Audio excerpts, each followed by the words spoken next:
SEPTA maintains and operates nearly 300 miles of commuter rail, over 300 miles of light rail. We have about 30 miles of electric trolley bus, over 20 miles of heavy rail system. All our substations, all our switches are controlled remotely from a central control point, our command center. On this floor, SEPTA is in communication with all the vehicles that it operates.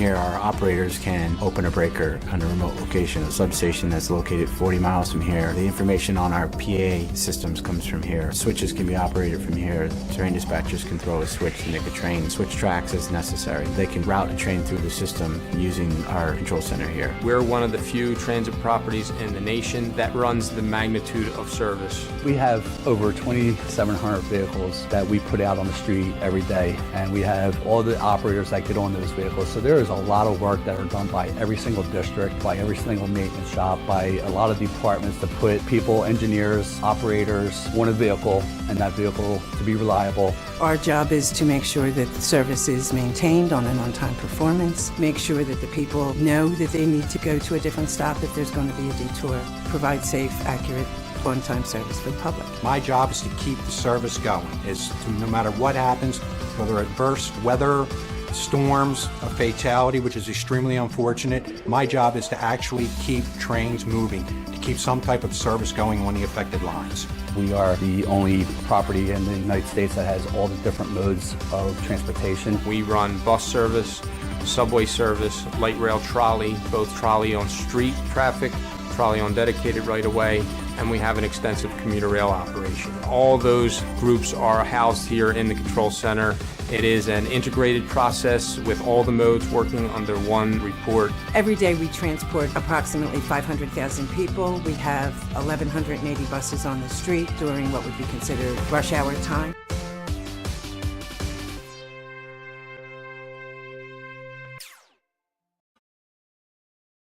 Before the passage of the bill, we were talking about the drastic downsizing of our rail network within a 10-year time frame if we did not have adequate funds to replace our vehicles and address our infrastructure. So Act 89 gave us a future. We can rebuild ourselves. All over the system, we're trying to bring our facilities and infrastructure to a state of good repair. Hello.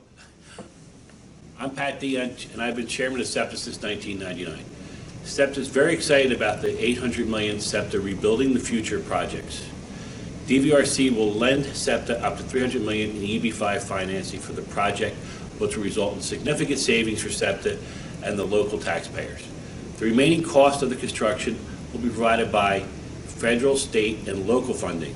This long-awaited public transportation infrastructure project will allow SEPTA to meet its growing demand for public transportation and provide commuters and travelers in the Philadelphia region with more convenience and accessibility while adding significant economic boost to the regional economy by creating over 8,400 local jobs. Unfortunately, I'm not able to attend the seminar at this time, but I will commend the Delaware Valley Regional Center's efforts in raising up to $300 million for EB5 financing for the SEPTA project. I hope to meet you all next time, and good luck in the future. General Manager says he has his sights on the future for better service for customers, and Action News reporter Eva Pilgrim has that story. The new SEPTA boss has been on the job 9 days, and he's already got big plans for the future. I love to build things, and this is just a really great time. And engineer Jeffrey Kneppel is making sure SEPTA can keep moving. See the mess. That piece of rust is ready to come down. I got to make sure people get that. Thanks to a major change to Pennsylvania's transportation funding law, SEPTA is finally able to afford to fix some long-standing issues. Here at the 15th Street station, jacks are holding up the platform. It's safe right now, and we want to stop having to check those supports that we put under there. Kneppel is pushing forward with a rebuilding program for the entire system. SEPTA is fixing some things you can't see, as well as things you can, like updating the stations and getting new and bigger trains, trolleys, and buses to make room for the growing number of people using public transportation. For the first time, we're actually looking at double-decker trains on the railroad. That is still about 3 years away, but some changes are right around the corner. In the future, they'll be able to tap and go. One card will soon be your ticket to ride on any SEPTA vehicle. SEPTA is testing the technology with plans to phase it in by the end of the year, start of the new year. It'll function very much like EasyPass.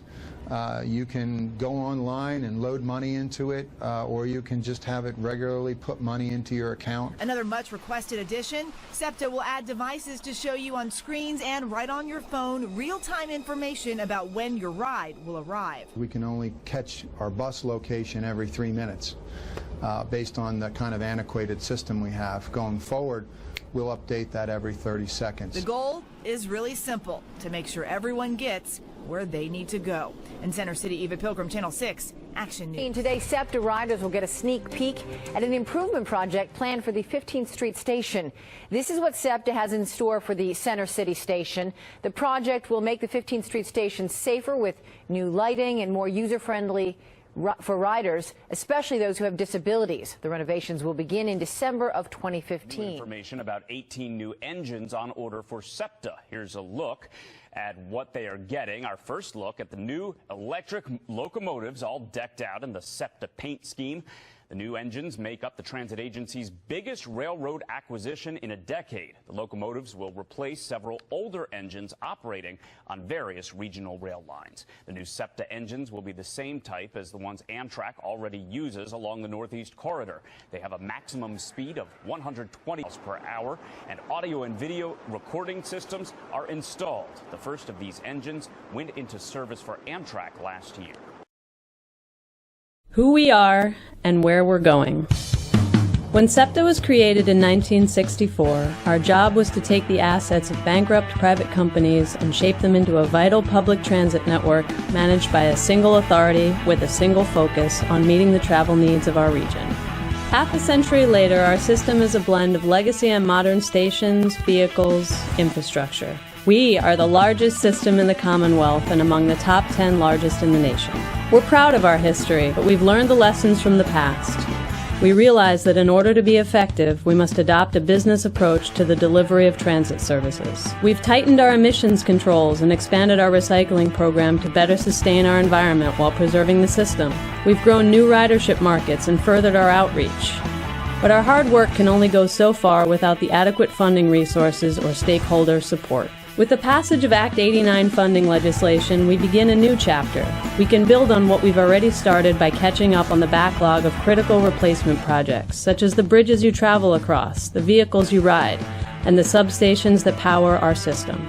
The strategic business plan for fiscal years 2015 through 2019 is our commitment to our customers in the region. It's our blueprint for the future.